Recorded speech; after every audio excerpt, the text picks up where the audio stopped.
Hey YouTube, welcome back to Sparkstarter channel. I just wanted to uh, share my experience with a new 3D printer I got and compare it to my old Monoprice Mini.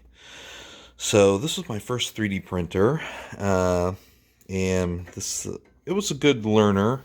I had a lot of fun with it. It always had some problems. I um, always had a problem with the parts sticking to the bed, so you can see all the tape and the hairspray I tried. Um, One of the first things I noticed was that my 1 kilogram reels of filament never really fit right on this holder that you get with the Monoprice Mini. So I right away had to fashion my own kind of rig for the filament. The next thing that went bad on my Monoprice Mini was the handle for the filament feed. So this guy broke, and I had to 3D print my a new part.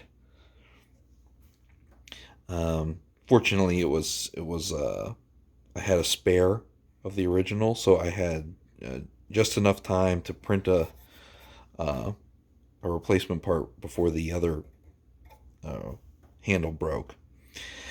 And then after this guy was repaired, the next thing I had to fix and upgrade was the extruder, and I upgraded it with that E3D nozzle, and so I had to print out the fittings to adapt to fit that E3D nozzle. And I always just had problems with this Bowden tube um, style. The filament always kind of jammed.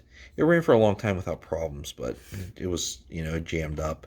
And when I replaced the tube, the kind of because the tube went farther down into the E3D tube, I lost length on the filament, so I had this kind of makeshift feed tube extension that I created.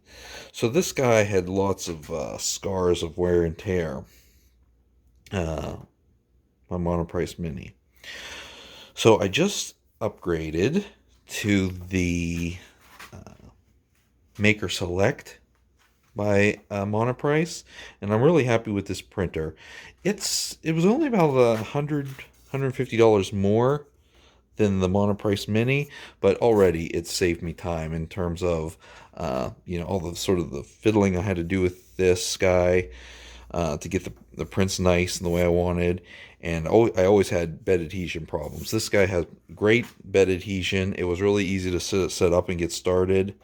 Um, Another great thing about this is they give you a really nice scraper tool to get the parts off, and they really stick well to the bed. You really do need this uh, quality scraper to get the parts off that bed. So I'm really happy about that. And this is the scraper that comes with the Monoprice Mini.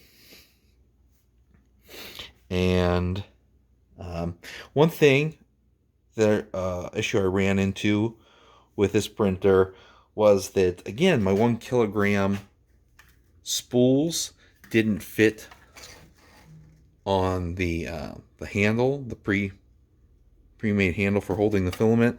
So I just kind of put a PVC tube there that holds the 1 kilogram, and I've 3D printed just a little bracket that'll kind of hold that tube. So that was a pretty quick and easy adaptation to make the larger filament reels fit on top. But other than that, yeah, I really like this printer. I can say that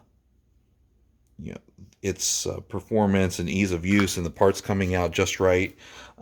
It's already paid for itself in terms of time.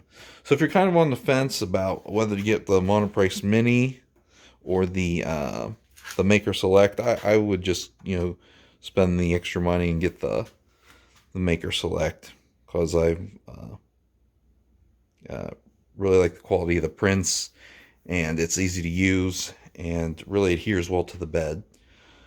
So I hope this was helpful if you were looking at Monoprice 3D printers and were on the fence as to which one to buy. I would definitely go with this one, the Maker Select. So thanks for watching. Yeah, feel free to uh, comment below and share any of your 3D printing experiences. Thanks. Bye.